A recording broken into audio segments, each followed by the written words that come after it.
U.S. Senator from Massachusetts, Elizabeth Warren. Thank you so much for joining me. Oh, thank you for having me. So I wanted to talk to you today because right now we are kind of seeing what may very well be, or what has the ingredients to be, an insider trading scandal kind of unfold. That's obviously taken hold of the national conversation very quickly in light of the fact that there is evidence that certain shares were bought in the minutes preceding Donald Trump's announcement that he would do a 90-day pause on the tariffs. So what happens now? Like what can you do? What can the Senate Democrats do in light of this happening to try and gather some information here? So just think of it this way. Here's Donald Trump out there saying all kinds of stuff. He drives the market way down, goes totally into the toilet, gets flushed, moves through the pipes, and then he changes the whole thing and it shoots way back up. Right. Something happens in between those 2 points. And that is right before he makes those announcements that make the market say, Yay, fabulous, he's not as crazy as we thought. Bunch of people buy shares of stock and they buy what are called calls so that they can leverage and buy even more shares of stock on very little money. Um, the SEC ordinarily would just stop and investigate. They say, whoa, is this either insider trading, that is, few people were tipped off about what was going on, or is it just straight up market manipulation, even if it happens out in public? The SEC would ordinarily do that, but this is now Donald Trump's SEC. Right. So that's the real problem we've got here. Well, I guess now it becomes a fact-finding mission, Yep. and the onus is really on the folks who are going to do the work. And I don't I want to get back to that in just a moment because I don't want to let the DOJ, the FBI, and the SEC off the hook just because we know that they're going to act in a way that's corrupt. That doesn't give them license to act in a way that's corrupt with impunity. But is there even a way to find out who bought the calls? For example, if there's folks in the administration, if there's folks in the House or the Senate? Yep, there are records on this. And that's how it is that the SEC and the Department of Justice actually go after people. And if you think they can't track this down, ask Martha Stewart. Right. And remember, But do you need buy-in from the SEC to be able to do this? Is this something that A, Congress has the power to do without buy-in from the SEC, and also that Senate Democrats would be able to do from the minority?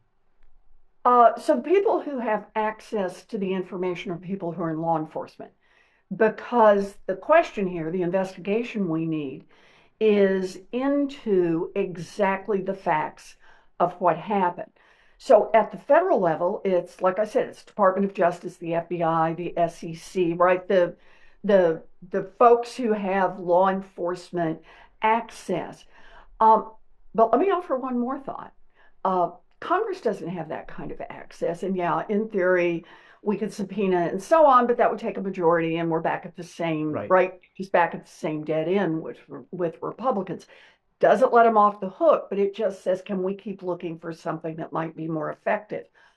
State attorneys general also have an opportunity to look at the same, make the same, state attorneys general have the same opportunity to investigate, dig in, get what the facts are. So, for example, Letitia James, the Attorney General of New York, which has jurisdiction over the stock market and the trading that happens in New York, um, might decide she would take a look at this. And does that require buy-in from the SEC, or does she have the power unto herself to be able to actually engage in a proper fact-finding mission that would really uncover some of the information that would be needed here? She has her own independent team Okay. and she has her own independent legal authority. Can I get your reaction just more broadly to the fact that at a moment where obviously the economy is in a free fall right now, the stock market has been plummeting, people's 401ks are in pretty dismal shape. And so, for a lot of this country, this is money, especially when you're dealing with seniors, for example. they're drawing money from their 401ks. They require every dollar that comes to them with the money that they've saved up throughout their lives, thinking that there wouldn't be some madman at the helm who is just playing, I guess, playing chicken with their life savings. And so, at the same time that this is the economic reality on the ground for most Americans, you've got video from Donald Trump standing in the Oval Office with Charles Schwab talking about, laughing about how many billions of dollars they're able to make. And we already see evidence of the fact that folks knew about this in advance and they're buying these calls Yeah. prior to the announcements actually being made. So people are getting rich off of this and yucking it up and laughing as if it's just some big game so that somebody who's already worth billions can be worth even more billions. And yet you've got regular Americans who are the ones actually getting screwed over. Yeah. This actually is the MO for the Trump administration. Can I just remind you of the echo of this that's also happening simultaneously? And that is just yesterday. The House of Representatives passed their budget, moving it forward. And what's the whole plan behind this budget? Literally trillions of dollars in tax giveaways to billionaires and billionaire corporations. And how do they want to pay for it? They want to pay for it by cutting health care for babies and for seniors in nursing homes. They want to pay for it by cutting access to Social Security. They want to pay for it by cutting the Veterans Administration. And they want to pay for it by cutting money for our public schools. So class sizes get bigger. So the little kid with a serious disability who needs an aid so that they can be in school loses the aid Yeah. and loses the opportunity to go to public school. They want to cut out the after school programs. This is the Trump administration. Fabulous, fabulous, fabulous for the billionaires. Billionaires win and everybody else loses, and they laugh about it. And by the way, that would be disqualifying enough unto itself. But what makes it even more egregious is that these guys ran this last campaign on this pretense that they actually cared about working class Yeah. people, that they felt your pain, that they understood how difficult it was, that housing prices were high and rent prices were high and grocery prices were high and egg prices were high because egg prices were $1 more. Now they're pissing away everybody's 401ks, pissing away all of the stock market gains, pissing away everybody's absolutely necessary Medicaid and food stamps and Social Security, all because they want to just help the people at the very top get just a little bit richer. Yeah. In fact, remember the direct quote. Donald Trump said repeatedly during the campaign that he would lower costs for families on day one. Right. On day one. That was what he kept saying. Right after he's elected, very first interview he does, he's asked about this and he says, "That's why I won, because I promised to lower costs on day one." 6 weeks later, when he's in the middle of this whole tariff and starting into it, and somebody raises the question about starting a tariff war with Canada is going to drive up prices. You know what his quote was? Couldn't care less. Yeah. That's what he said. He couldn't care less.